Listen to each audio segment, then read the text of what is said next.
Bismillahirrahmanirrahim. Assalamualaikum warahmatullahi wabarakatuh.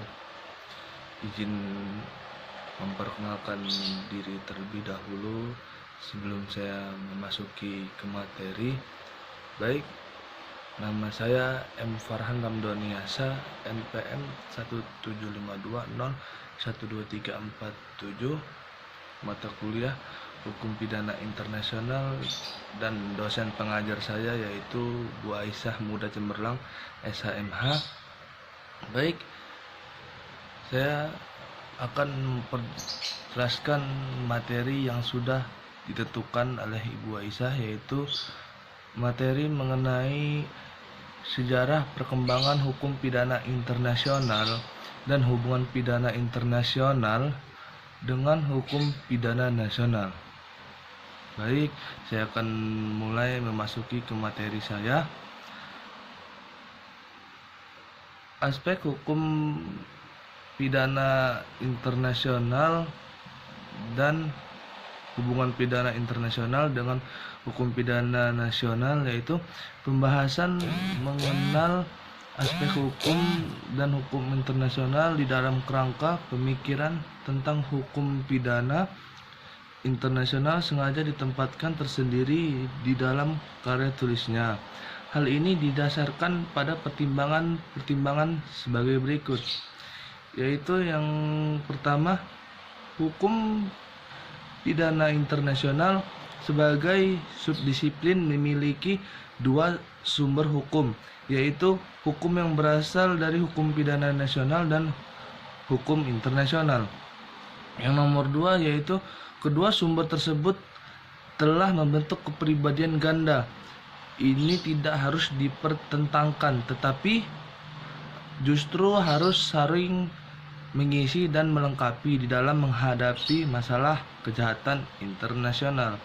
Poin ketiga, salah satu perwujudan nyata dari suatu interaksi antara hukum nasional dan hukum internasional tersebut, terdapat pula lingkup pembahasan hukum pidana internasional dengan objek studi tindak pidana yang bersifat nasional maupun transnasional internasional.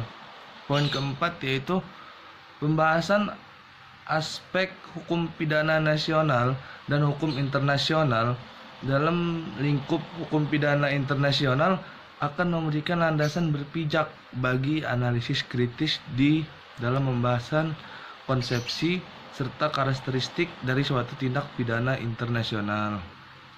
Lahirnya beberapa konvensi hukum internasional dan menetapkan tindak pidana tertentu sebagai tindak pidana internasional mengandung makna dimulainya perjuangan untuk menegakkan di dalam konvensi internasional tersebut. Salah satu kewajiban negara peserta, khususnya bagi Indonesia, ialah memasukkannya hasil konvensi dimaksud ke dalam lingkungan nasional, dalam arti antara lain yaitu melaksanakan ratifikasi serta terlebih dahulu atas hasil konvensi sebelum dituangkannya dalam bentuk suatu undang-undang, khususnya mengenai objek yang menjadi pembahasan di dalam konvensi tersebut. Pembahasan materi selanjutnya yaitu hubungan antara hukum pidana internasional dengan hukum nasional, yaitu di dalam teori hukum internasional telah berkembang dua pandangan tentang hukum internasional, yaitu pandangan yang dinamakan voluntarisme yang mendasarkan berlakunya hukum internasional dan ada tidaknya hukum internasional ini pada kemauan negara. Pandangan yang kedua adalah pandangan objektivitas yang menganggap bahwa ada dan berlakunya hukum internasional ini dilepas dari kemauan negara. Alasan diajukannya penganut aliran dualisme bagi pandangan tersebut di atas adalah pada alasan formal ataupun alasan yang didasarkan kenyataannya, diantaranya dikemukakan sebagai berikut, yaitu kedua perangkat hukum tersebut mempunyai sumber hukum yang berlainan. Hukum nasional bersumber pada kemauan negara, sedangkan hukum internasional bersumber pada kemauan bersama masyarakat negara. Dan poin yang kedua perangkat hukum itu berlainan subjeknya, karena subjek hukum nasional adalah perorangan, serta baik hukum perdata maupun hukum publik. Subjek hukum internasional yaitu negara. Dan poin yang ketiga yaitu sebagai tata hukum nasional dan hukum internasional menampakkan pula perbedaan dan strukturnya. Pandangan aliran dualisme ini, Mokhtar Kusumaatmadja telah mengemukakan komentar dan pandangan-pandangannya sebagaimana diuraikan di bawah ini. Yang pertama, bahwa di dalam teori dualisme tidak ada tempat bagi persoalan hierarki antara hukum nasional dan hukum internasional, karena pada hakikatnya kedua perangkat hukum tidak saja berlainan dan tidak tergantung satu sama lainnya, tetapi juga lepas antara satu dan yang lainnya. Dan yang nomor dua, sebagai konsekuensi logis dari keadaan sebagaimana digambarkan di atas, bahwa tidak ada mungkin ada pertentangan antara kedua perangkat hukum itu, yang mungkin hanya penunjukan saja. Dan poin yang ketiga adalah bahwa ketentuan hukum itu maupun hukum internasional memerlukan transformasi menjadi hukum nasional sebelum berlakunya dalam lingkungan hukum nasional. Teori dualisme itu tidak terlepas dari beberapa kelemahan sebagaimana diungkapkan oleh Mokhtar Kusumaatmadja sebagai berikut. Yang pertama, teori dasar aliran dualisme yang mengemukakan bahwa sumber gejala hukum baik hukum nasional maupun hukum internasional adalah kemauan negara sulit untuk diterima, karena hukum yang ada dan berlaku itu dibutuhkan oleh kehidupan manusia yang beradab. Poin yang kedua adalah kebenaran argumentasi aliran mengenai hal ini berlainan subjek hukum nasional dan internasional, dibantah oleh kenyataan bahwa dalam subjek suatu lingkungan hukum seperti hukum nasional dapat saja subjek hukum itu berlainan, seperti adanya pembagian hukum perdata dan hukum publik.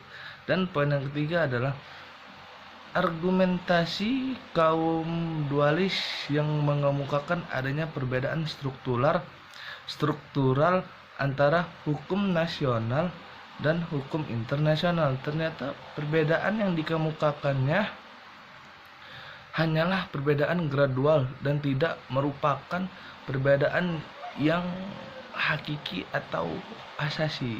Baik, poin yang keempat adalah bahwa pemisahan mutlak secara hukum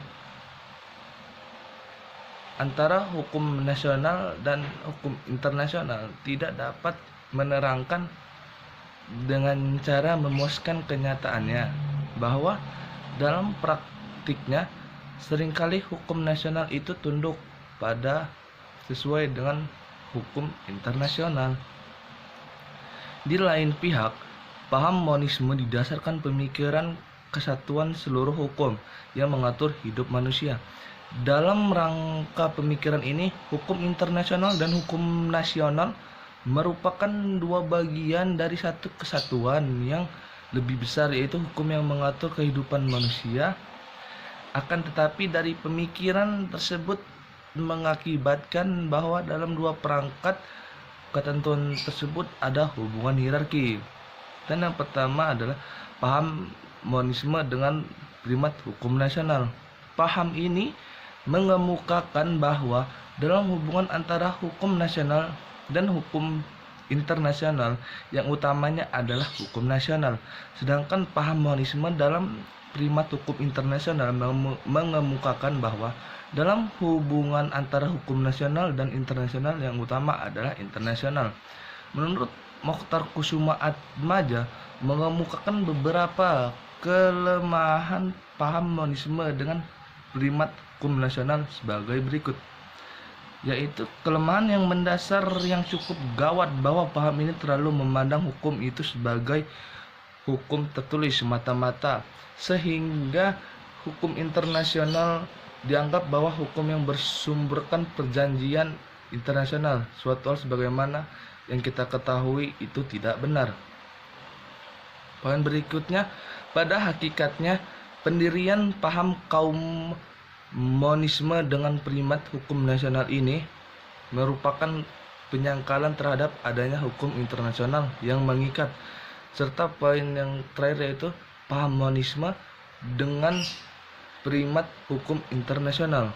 Menurut paham ini, hukum nasional bersumber pada hukum internasional yang merupakan perangkat ketentuan hukum yang hierarkinya lebih tinggi. Terhadap persoalan pandangan monisme dan dualisme ini, Mokhtar Kusumaatmadja mengungkapkan kesimpulan bahwa kedua paham tersebut tidak mampu memberikan jawaban yang memuaskan.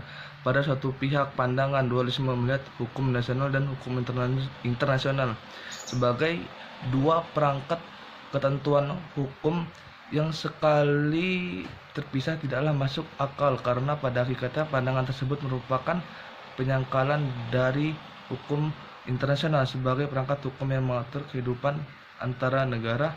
Di pihak lain, pandangan monisme yang mengaitkan pembentukan negara pada hukum internasional dengan persoalan suatu hubungan internasional. Baik, cukup sampai di sini penjelasan materi dari saya.